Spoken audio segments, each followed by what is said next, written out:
Hello everybody, welcome to another daily dose of gaming news and all that good stuff. And as always, I also publish on Rumble, on the blogger site, as a post-archive thing, and for access support on Patreon, and updates and news and the such. Usually I go about on the Twitter X platform there. Yesterday we got finally the trailer of Shadow of the Earth 3 with the launch date and everything there, and the pre-order thing. I did manage to get around and watch the trailer after the it came out. I didn't do a live stream when it came out at the time as a premiere on Bandai Namco and all that and all the places there, mainly because I couldn't do that. But yeah, afterwards I managed to watch the trailer several times, trying to get some context on things of the things I already played in Elden Ring, and the lore videos that I'm being trying to keep up with the lore to have more context when I encounter things in game, to get a proper sense of things. And I watched a couple of trailer analysis from people that I usually follow up. Ratatasker, the Lore Hunter. I think at least those two. I think I saw from another person. I'm sorry, I don't remember the name. Again, I'm completely terrible with names. But yeah, I watched a little bit from those two. Ziostorm, I think I watched some videos from him regarding the trailer. To confirm or have more context on the opinions that I had on the trailer. But basically afterwards I went basically almost frame by frame on that trailer here. That's why we have the trailer analysis, so my interpretation of certain things and what people were talking about that makes more sense, and trying to build up on that and have I don't know, some different opinions, in the sense that we might get other stuff rather than what we are shown. Can be like a decoy thing there happening. Usually Miyazaki likes to do these kind of things. So again, I went a ramble almost basically an hour there. I did it as a live stream, trying to react and do a kind of analysis on the go. And I tried again. I used this experience to make a Rumble thing, which at this moment in time I cannot manage to stream to Rumble. I don't know if it is because of my connection of the internet is wireless. I usually do good on YouTube, but yeah, on Rumble I have to do some experience with just streaming to Rumble to see if it is an issue with me or whatever it is with the servers on Rumble. I don't know, or if it is the connection, my internet. Again, I have to troubleshoot that in the background. But yeah, regarding that, yeah, I bought the expansion already. I pre-ordered it. The basic expansion, there is like a premium collector's edition with some extra stuff there. I bought the basic, so I'm already ready to go on the DLC supposedly. And the main takeaway, at least in accessing the DLC, should be on Mog's Palace, which is like an alternative route from the main game. And it is like a high level boss, so it's not going to be out of the gate when you start the game. You're going to be able to access that area, from what I understood. I think Mox Palace already checked on my gameplay. I think it's that Acropolis that we saw through in Sea of the River, but it's not achievable for Sea of the River. I think you have to activate certain events on the game so you can access that area. So it's not going to be like a straightforward way to access the DLC out of the gate, and it's going to be a high level players kind of a thing deal there, even though of course you got the easy modes with the ashes and all that stuff. And it's not going to be, from later interviews that I've been watching, supposedly from what I understood, you will not get like a different ending, like a mending rune or something like that can unlock a different ending, or is supposedly not going to interfere with the ending that you choose if you decide to do the DLC after finish the game, like do the proper mainline ending. I think everything is going to be relatively self-contained, which is okay, I think.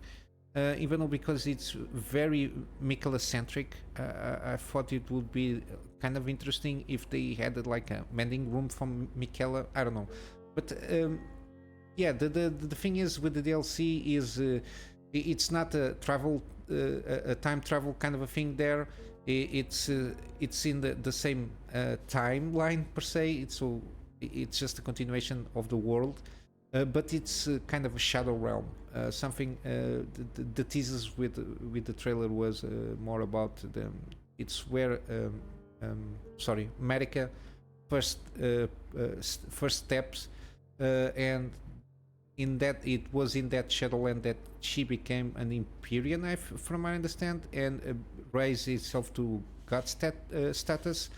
But yeah, there is one of the things to the fact that Marika was a Numan race, so she's basically a foreigner to the lands between in this region.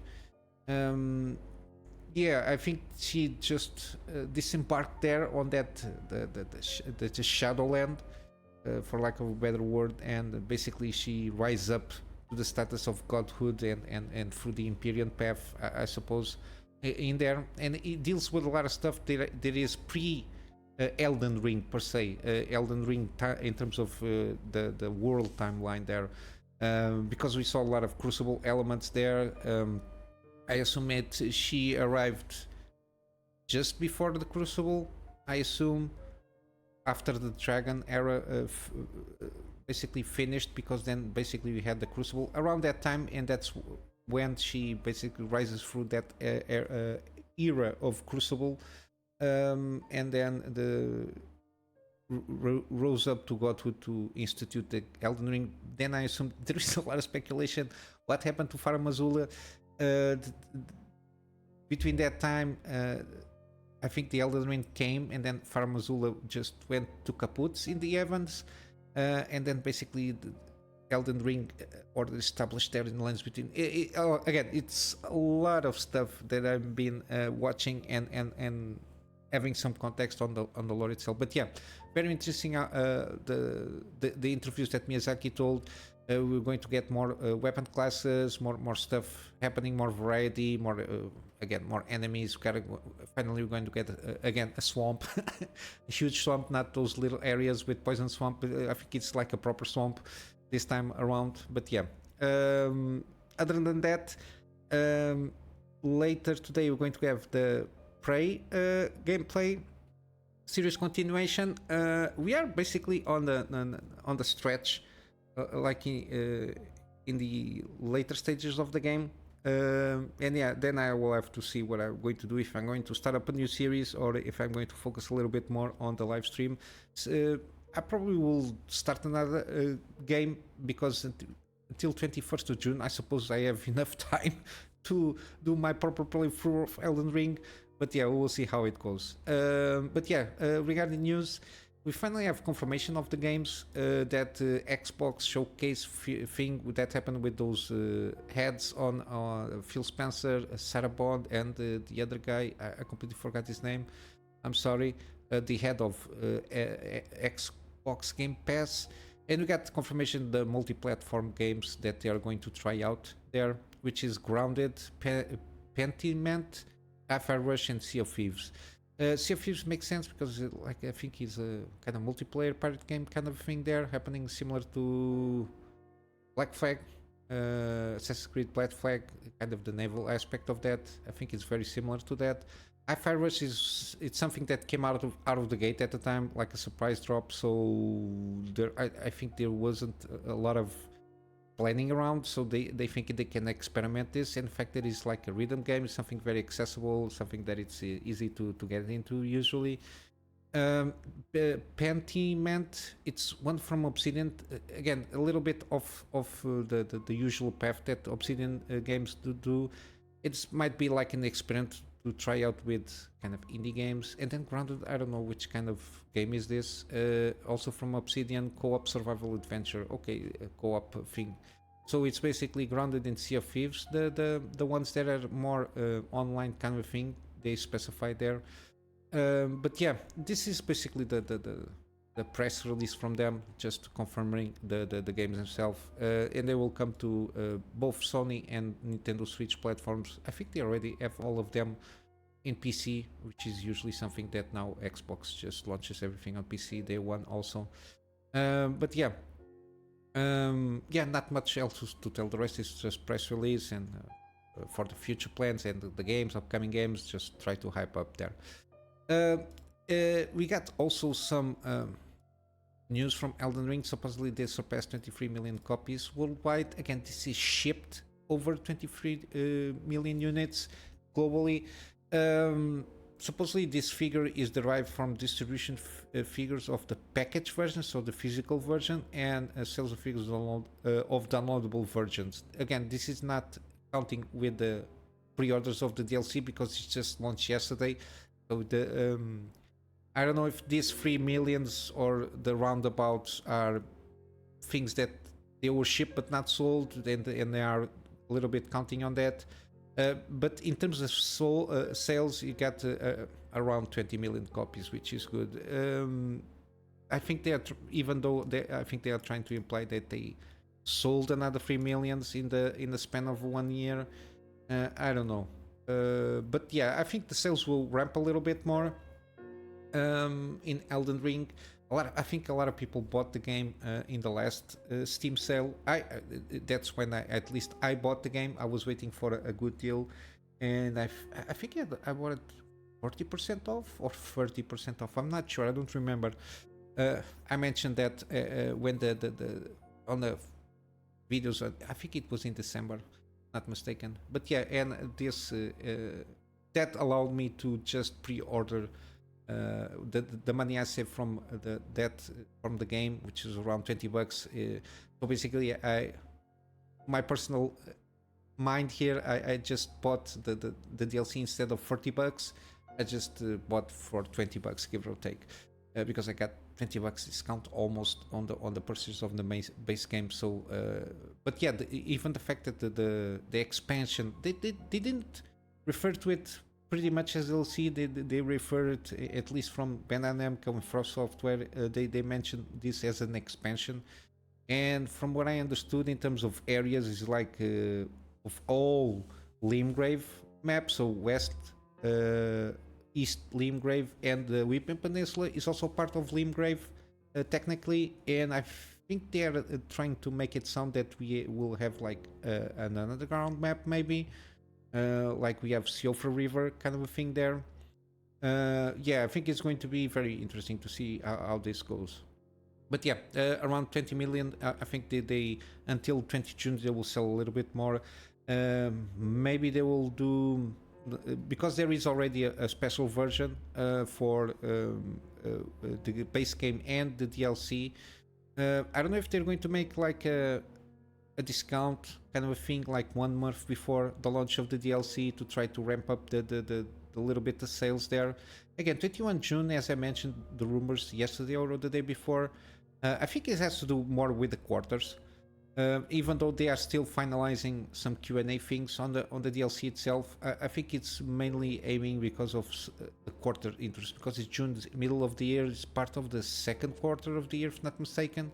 So it's kind of in that borderline, because I assume that the sales that they had with Elden Ring and the last deal that they have on Steam will belong to the first quarter. So it's to maintain to a certain degree kind of a flow of I don't know, income throughout the quarter, so they don't have like a bad quarter to a certain degree. I don't know, something about that, those lines there.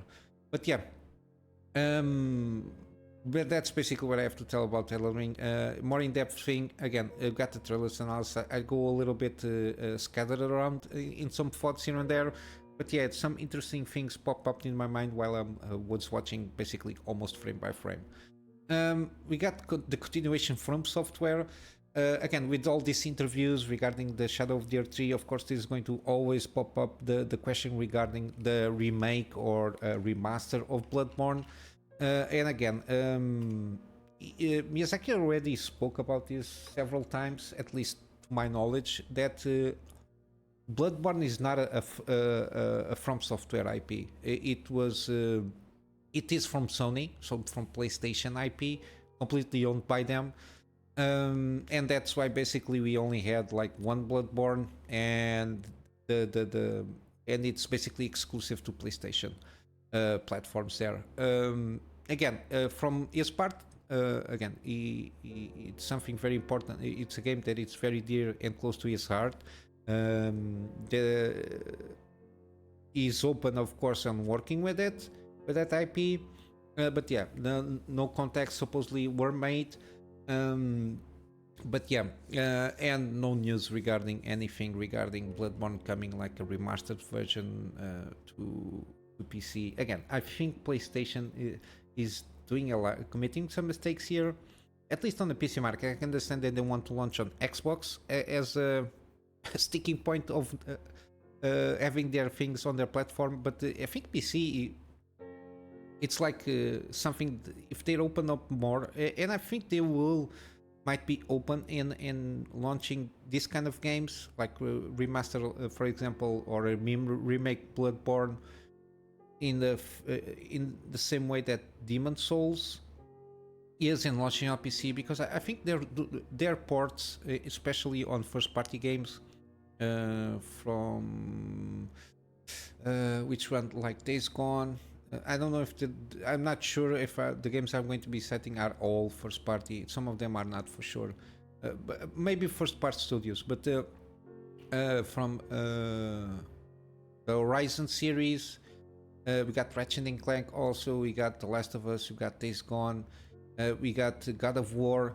They were all ported out to PC. I don't know if it is because of the development. I think all of them, to a certain degree, were launched on the PS5, not mistaken. I think it's more easy to port them from PS5 to PC, and they are more current tech. I don't know if they're working behind closed doors on like a remaster or remake of the version to be launched on PS5 and then brought up to speed to PC platforms. I don't know.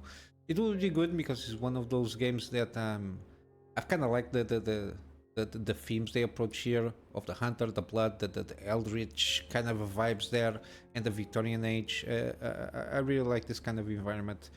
But yeah, I've got Elden Ring to keep myself busy.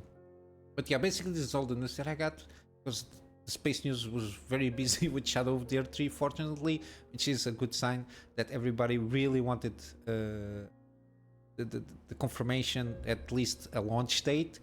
And gives us something to be longing to until the 21 June. So we have, at least my channel has a purpose of until 21st June, trying to complete at least the first gameplay, or being close to finishing up, wrapping up the game on Elden Ring, and then dive into the DLC or something like that, or being close to that. We'll see how this goes, because the game is pretty huge from what I understand. And with that said, again, we got Elden Ring in terms of gaming deals. Again, none of this is on sale.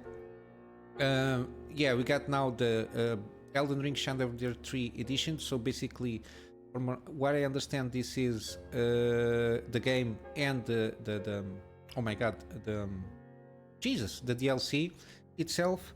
Even though the DLC by itself it's $40, so 60 plus 40 is basically around 100. Okay, this is not a bad deal if it is like this by Elden Ring Shadow of the 3 edition. I think, yeah, this is let us check live here. Yeah, already on this game. Yeah, but I want to check. Yeah, it doesn't. Yeah, I suppose this is the base game plus the Shadow of the 3 expansion. I don't see any other way, because the deluxe premium bundle for the Shadow of the Earth 3, for the DLC, it's $50. Yeah, still it's not a bad price. They just got basically $20 out of the thing there. That's interesting. And of course you got the deluxe version, which all the goodies, so Elden Ring and Shadow of the Earth 3 deluxe edition. It's like $100. Again, I already bought the as you can see here, so I'm ready when this thing starts up. But then again, I will keep my eyes if I see any deal approaching there. yeah, recent reviews overwhelming positive. A lot of people start playing this game recently for sure, and that they are also hyped up for the DLC. We got some deals still. We got Liza Pi, 25% off on the base game, then the deluxe edition, also 25% off basically. We got again continuing with FromSoftware Armored Core Armored Core 6 Fires of Rubicon, 30% off. Again, I spent the money on the thing, and now it's going to be a while until I spend more money in games. We'll see how it goes. We got Journey, which is a pretty good game. I played this on PlayStation at the time it came out. Again, this is also a very good port. 60% off. We got Stray, 34% off. Yeah, we still have a few days there. And from Steam, lastly, we got Cocoon, 30% off. And we got some Annapurna bundles here, if you want to check them out. On GOG, a lot of deals wrapped up just before I started off the recording. I was checking some deals. At this moment in time, for me, that interests me is Cult of the Lamb. This is the Sins of the Flesh. This is the basic. Oh my god, the standard edition. And for extra dollars there, you got the Cultist edition. I think it's got more DLC on it, and I think it's a very interesting game how they went about it. Then we got Dredge, 30% off on the standard edition, and basically that's it in terms of deals and news. Again, throughout this week I will try to jump in and do some more streaming. Now I have a very cheap second monitor for me to handle all the chats and OBS stuff, and try to make it more seamless on the live stream, so no popping windows. It will basically transition between scenes, and I will check if I really can or cannot stream at the same time. I think it might be more related. It's going to be between my internet connection, because it's going to be tricky for me to have a cable connection, or where the computer is standing, and the modems and everything. And setting up a power line is very tricky to find a decent power line where I am. Usually people around here just rely on Wi-Fi. It's difficult, and buying meters of cable also is not the solution, and that's something that I want to dig in to. So I will try to see if I can work around and doing have a proper connection on the internet. But I think it's a mix between that and also the servers on Rumble. I think they are good, like for 1080p 30 frames, and if you're not streaming like high action octane things there. But yeah, I will have to do more troubleshooting, and throughout the week I will do some live stream on YouTube and on Rumble. Again, if I cannot manage, I will just simply ramp up a little bit more the quality on YouTube streaming, so I can focus all the bandwidth there, and then we'll see how it goes. But yeah, I will wrap up here with the plug-on and Patreon for extra support. At this moment in time, the extra support is more focused on more storage for me to be able to have backups of stuff that I do for my clients, and of course some extra space for the videos that I do for the channel. And well, I said, guys, I hope you have a wonderful day, and I will see you in the next one. So until then, Kunamy Master out.